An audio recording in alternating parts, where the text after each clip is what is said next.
Hi, I'm Colin and welcome to How to Paint Watercolours. So if you're ready, we'll get started and we'll paint this one.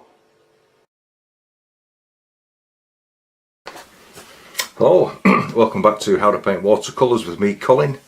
I thought we'd do a warm winter scene with this one, and I've stretched the paper. This is £140 Saunders Waterfit paper, and I'm just removing all the excess water off it and leaving a thin film of which we're going to paint into.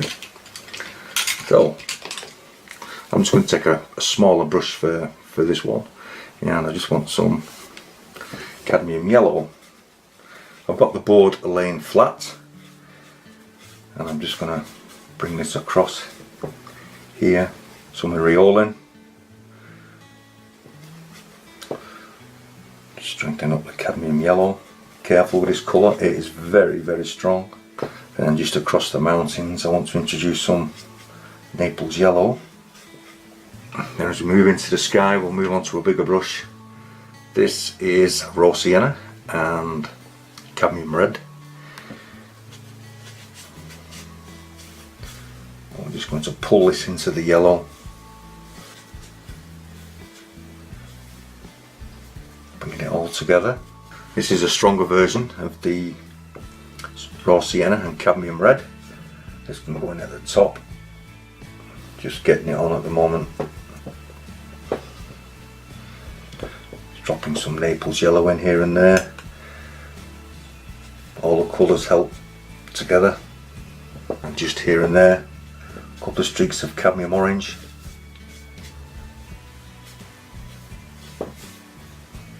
Now before we put the clouds in, this is just too wet at the moment, so we're going to let this dry till the shine goes off the paper. Then we're going to introduce some of the warm clouds, and just before you leave it, take the excess paint off the edge. This will stop runbacks creating onto your paper. Use the biggest brush you've got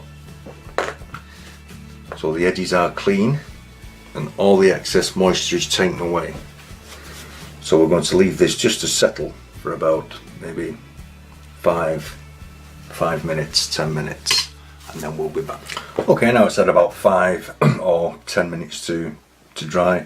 I just want to add in some cobalt blue and cad red with some burnt sienna at the top.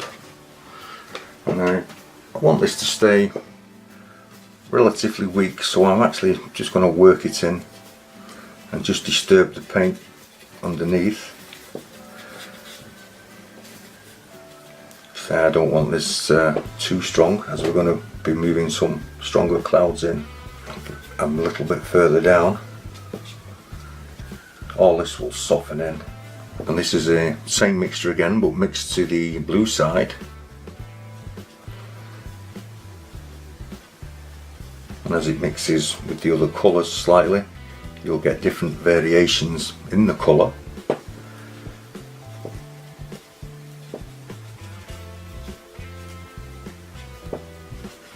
And we will do a little bit of lifting up, and that's about as far as I want to come down.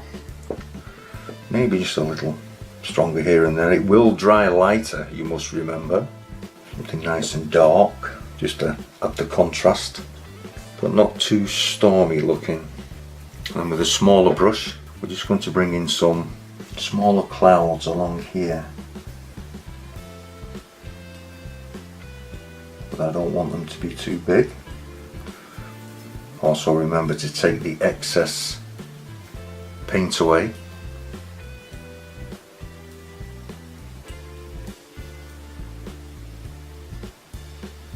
Careful when you come into the yellow not to mix it in, otherwise you will get a green, because the cloud colour contains the blue.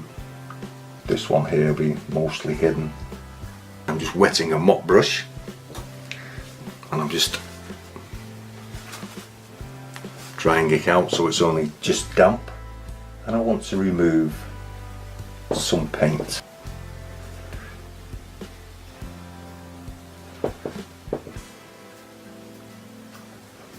And I I don't want too much of this going on, otherwise it'll start to look a little bit busy. We'll let that soften and we'll let that completely dry. Okay, now that's dry, we can just re-wet this mountain in the background here, and then with some of the cloud colour, which is the cobalt blue, cadmium red and burnt sienna, and I'm just going to let this down slightly because I want it to be a little bit weaker, just to give some distance. And we're just going to add this in at the top, and with it being thin it will allow the yellow underwash to show through. Just removing any excess water off the bottom, and we'll just allow that to drift. So once again, re-wet the second range of mountains, and we're going to make these just a little bit warmer in temperature. So we're going to take the same mixture again, cadmium red, cobalt blue and burnt sienna, but this one is mixed just slightly to the reddy side, and we're just going to let that down. And I really don't mind if these two actually bleed together, to be honest. They're only a supporting actor, shouldn't really say that. Drift it down, and just for a little bit of interest in that one, I'm just going to add some of the bluey grey, softening off at the bottom.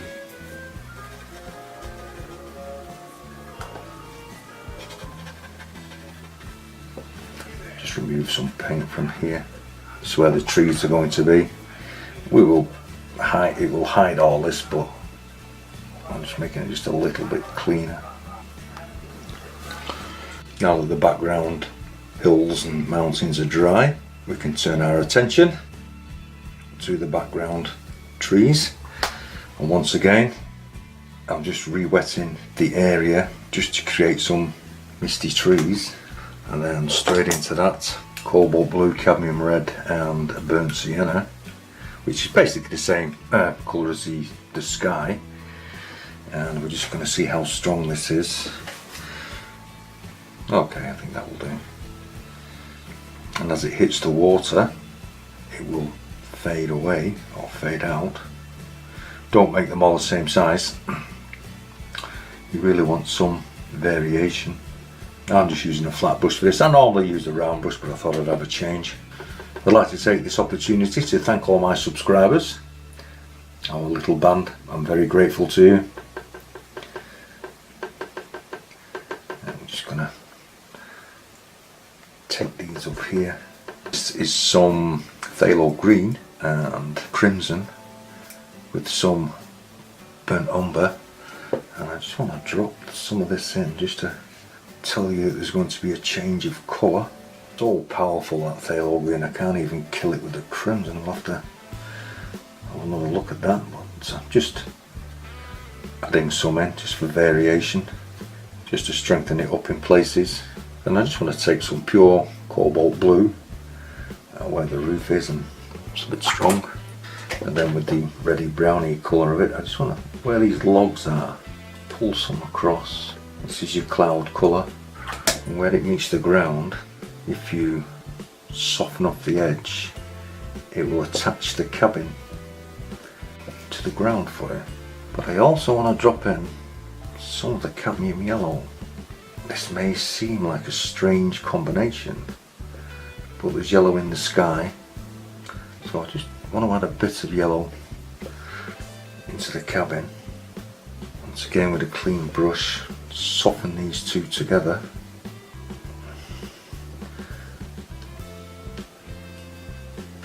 And we're going to allow this to go darker on this side as it's in shadow, softening the bottom one off into the ground, so there's no hard edge where you put your cabin, and it doesn't look like then it's been stuck on, because we really don't want that. And once again, some more of your cloud colour, cobalt blue, cadmium red and burnt sienna, but mixed to the grey side. Add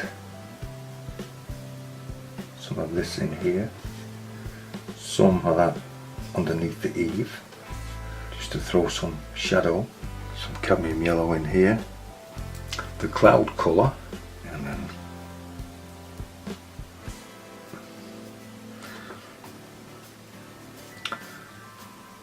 we're really going to leave that to dry now. Now now that's dried off, we can come to the door, cadmium yellow once again, just stroking it in.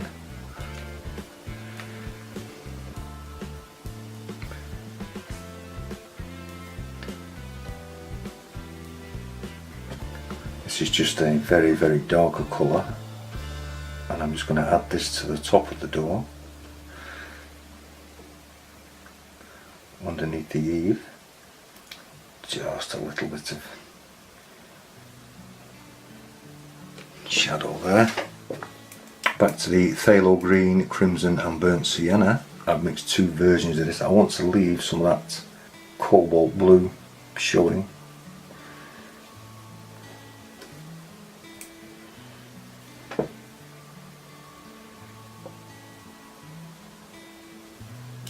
Carefully going around your cabin,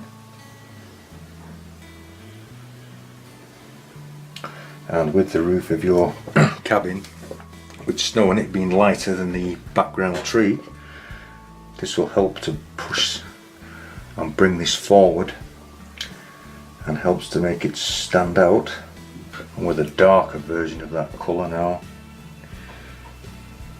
add some darks. Bring the tops out.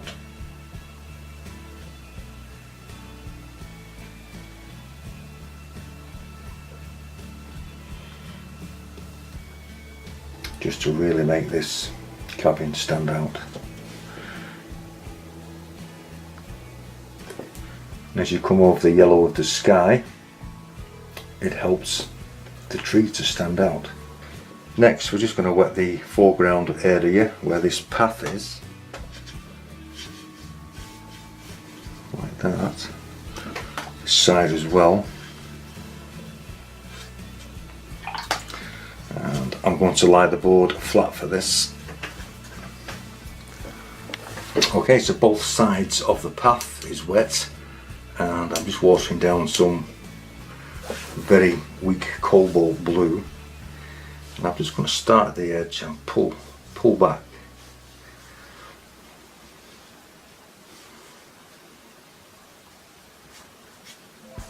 Okay, you can see how weak this is. It was a bit steeper here. Forgive my arm. Taking some of the ready cloud colour, I'm just going to mix that with some of the cobalt blue, touch more of the cadmium red, just here and there, just to reaffirm some shadow. Trying not to overuse it, just a bit stronger down here. Once again, forgive my arm.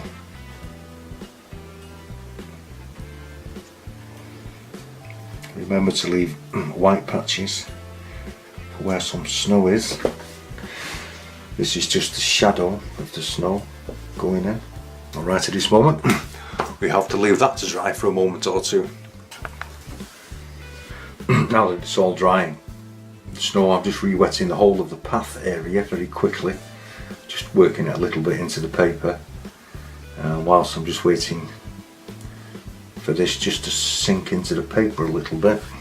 I think what we can do, trunks on these trees, this tree here, soften up at the bottom as you pull it into the ground.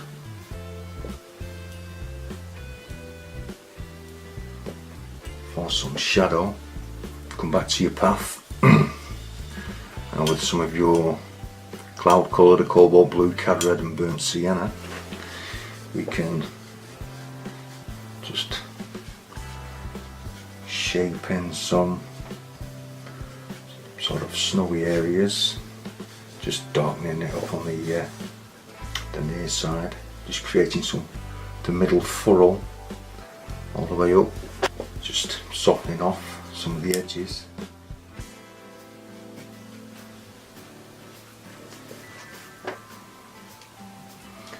And into that, once again, cobalt blue, cad red and burnt sienna, but this has more cad red in it, as you can tell.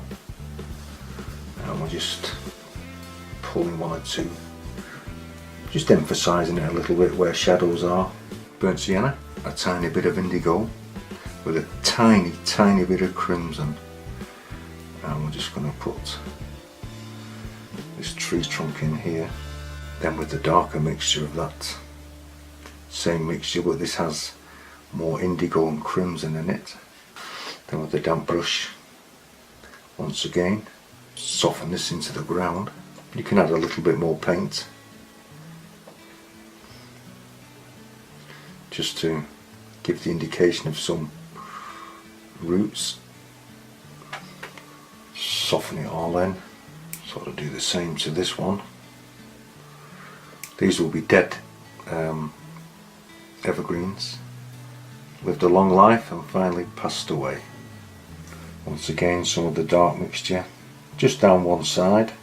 Taking a damp brush once again,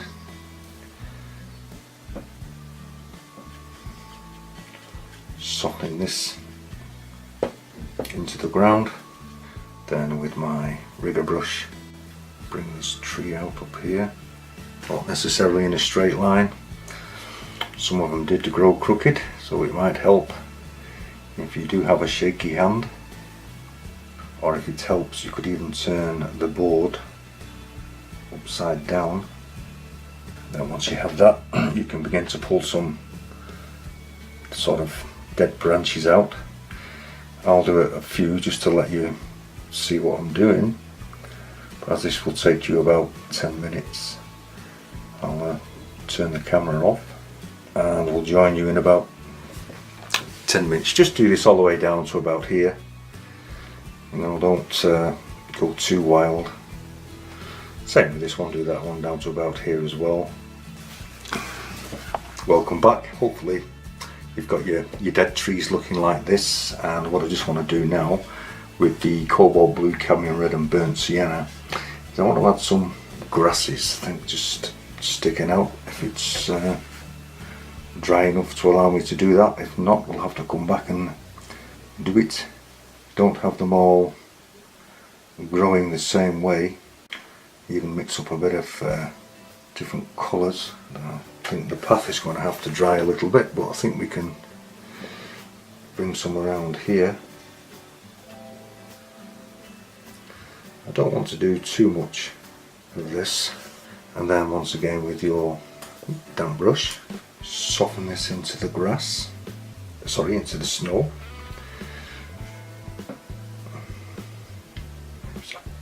Sort of a sticky twig there, I think, growing up near the cabin. Softening it all off, and then we're going to have to leave that to dry until we can put some in the path.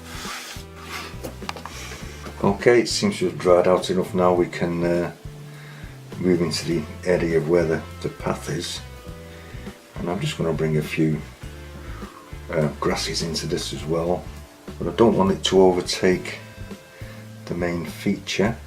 Once again, just adding a little bit of the cadmium yellow just for some variation,